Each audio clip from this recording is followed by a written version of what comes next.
What's up guys? In today's video, I bought 5 million game consoles for 5 million contestants. All you have to do is survive for 24 hours, but if you die in game, then you die in real life. Huh? Hunter x Hunter review. I'm outdated talking about the series given the fact that the anime ended back around 2014, which is already over a decade since, so why am I here exactly? Well, given that I make videos about anime, I think it makes sense to talk about anime series such as Hunter x Hunter. And as I am making this video right now, there hasn't been any news or mentions of Hunter x Hunter lately, at least from what I see. Regardless of that, I wanted to talk about my Hunter x Hunter anime experience and share my thoughts and input on how the series as a whole made me feel. This was also part of an anime marathon that I attempted to do, and to basically summarize it, I chose 5 anime series to watch continuously without having any breaks or interference. And spoiler alert, I failed. This marathon attempt was initiated either last year or 2 years ago, and I finished everything but one. It was Bleach! I talked about this in my first anime video, also mentioning this topic, and from that video, I barely started Bleach. And as of right now, I'm only halfway. Anyway, the reason why I brought this up is because Hunter x Hunter was one of the anime series that I chose to binge watch in this marathon. The main reason I chose Hunter x Hunter was because of my friends who have watched it, and it got me wondering what makes Hunter x Hunter special. And so this is where this video kicks in. I'll be discussing highlights and favorable moments throughout this video and basically just talk about my opinions on the overall anime, but keep in mind there will be spoilers in this video, so if you haven't watched or plan on watching the show, then go ahead and watch it and come back to this video. But if you're caught up or don't really care, then we shall continue. As a fellow Hunter x Hunter viewer, I believe at the initial start of the series, we were expecting these 4 were gonna be the main focus throughout the series. Though it did seem that way halfway through the show, we just don't see much of Leorio and Kurapika. It makes sense that they weren't the primary focus since the story is all about the main character, Gon, who sets himself on an adventure to find his dad, who hasn't even seen him for almost the entirety of his life. What is father gonna say when he comes back? Father? Yeah! You said he left to buy some milk 42 years ago! He could be back any minute! And with each cast member given different goals for their own personal missions, it makes sense that each mission won't always align together. So throughout Gon's journey, it introduces characters that are here along the ride and eventually become familiar faces that reunite with us throughout the series. It gives more room to show why each character became a hunter and why becoming a hunter helps them fulfill their purpose. It doesn't really bother me that not all characters are the primary target, as I find it unique that it allows you to learn more about the story and the world. However, because of the lack of screen time for certain characters, I wasn't attached to most of them. The benefactors that got me on board to like some of these characters were honestly based on their personalities and the moments they offered to us. Of course, mentioning these characters, I do indeed have favorites of my own. Straight up, Killua, Bisky, Kite, and meruem are my favorites. I mean, what can I say about them? They're just simply badass in their own kind of way. I like the moments that they bring out in the series, and it gives each character uniqueness of their own. We have characters with unique weapons and other characters with unique transformations. And whatever that is.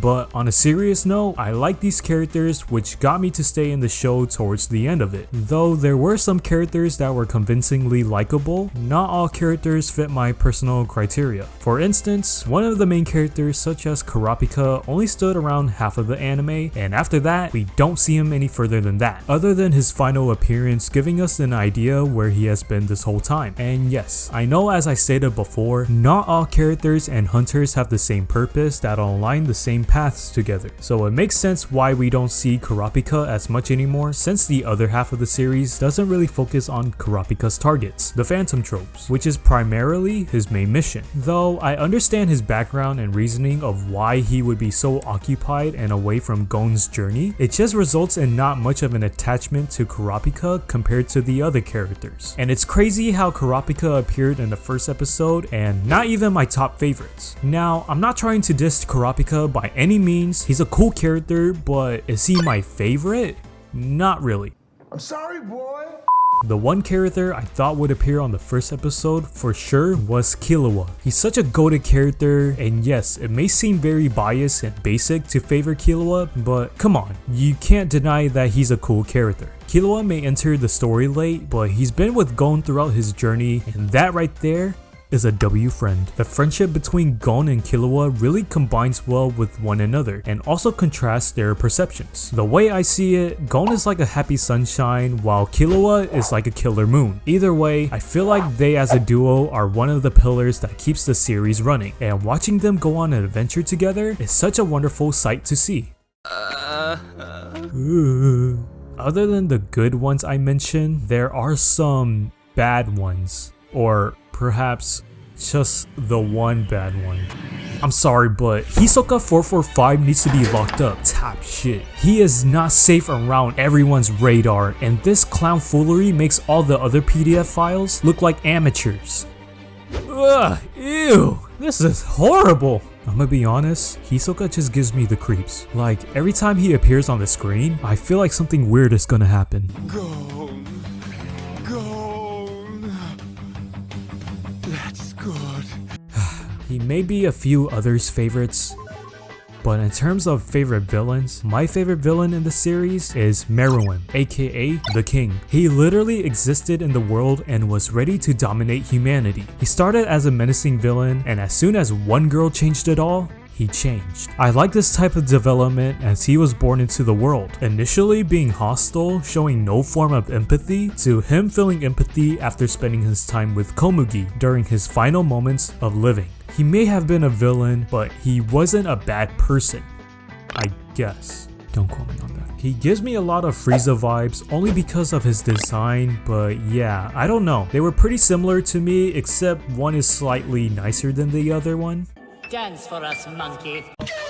Admittingly, some of the characters are kinda weird, but I do like their concepts. Both protagonist and antagonist character designs are unique, and they do stand out in a way of their own. It really stands out to me, and I feel like their designs are underrated and underappreciated because the way they are stylized makes Hunter x Hunter different from other anime series. They may be simplistic and boring designs, but in my opinion, the casual and cozy designs can look really nice. With the characters' designs playing somewhat of a role of the creation of Hunter x Hunter, the story arcs also have a unique role of their own that contributes to the creativity of the series. The way I see these arcs in the entire storyline, I see it as where the beginning arcs introduces the main cast, and then focus on Gon's journey, and after Gon's adventure is over, it covers the other half of the main character's story. This was for sure different for me since I'm so used to all the main characters forming together and going through the same journey together, but instead, they split up.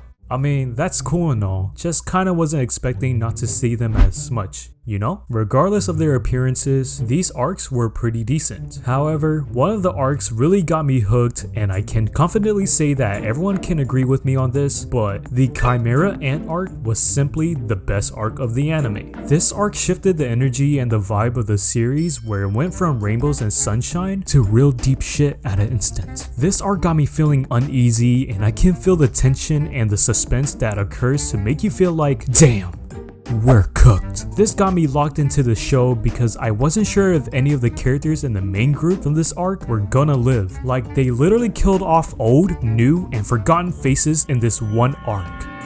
Nobody is safe. This took a fat toll on my perspective on Hunter x Hunter because it all seemed dilly-dally at first, until the dilly did not dally.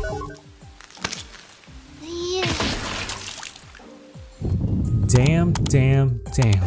This took a dark turn quickly. I don't want to glaze over the Chimera arc too much, but it's definitely the highlight of the series. The rest of the arcs were quite interesting in their ways, but it wasn't really enough for me to really care about too much for. I mean, they weren't forgettable or anything like that. They brought a few iconic moments that I honestly liked, so it wasn't overall bad in terms of the storyline experience. Unfortunately, the anime only concludes up to the Zodiac arc, where it ends with Gon finally meeting his dad, and Killua and his sister Aluka join together and explore the rest of the world alone. Now, this is where spoilers get hefty, as I will talk about some information from the manga, so if you're disinterested in this part, After Gon's massive fight and rage against Pito, Gon uses up all of his nen, which results in him draining his life force and reverting his nen powers back to square one, meaning that he would have to retrain his nen abilities back. But after his fortunate recovery, Gon was able to accomplish his goal by mating his dad, which does give somewhat of closure for Gon.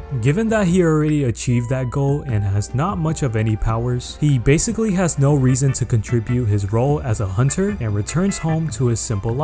To be honest, this feels right for Gon, and it doesn't bother me that he's out of the picture of the Hunter x Hunter story. Would I like to see more of Gon in action?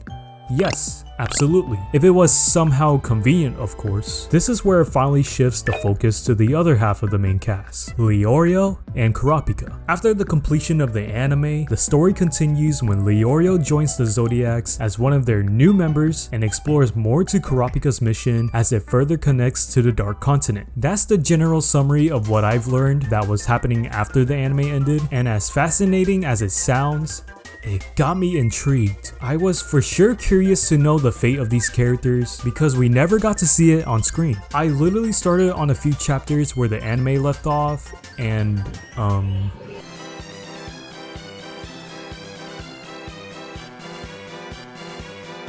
it clearly didn't work out. Call me stupid, but I don't like textbooks. It's so long, and that honestly scared me away. But I do have temptations to read the manga again, so I'll keep y'all updated on that. Though the storyline was good in its sort of way, it comes to the question of whether or not I recommend this anime to you or anybody. And to answer that, maybe.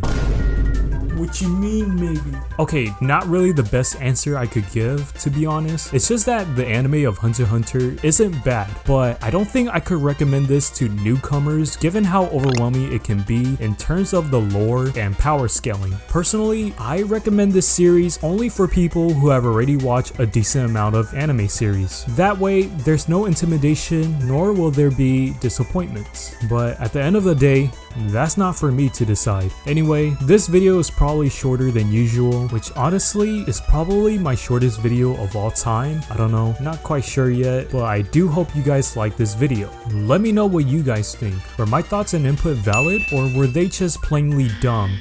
Comment down below, especially for my Hunter x Hunter viewers. I want to know what y'all gotta say. And that's a wrap on today's video. Hopefully more will come out, and until then, I'm signing off.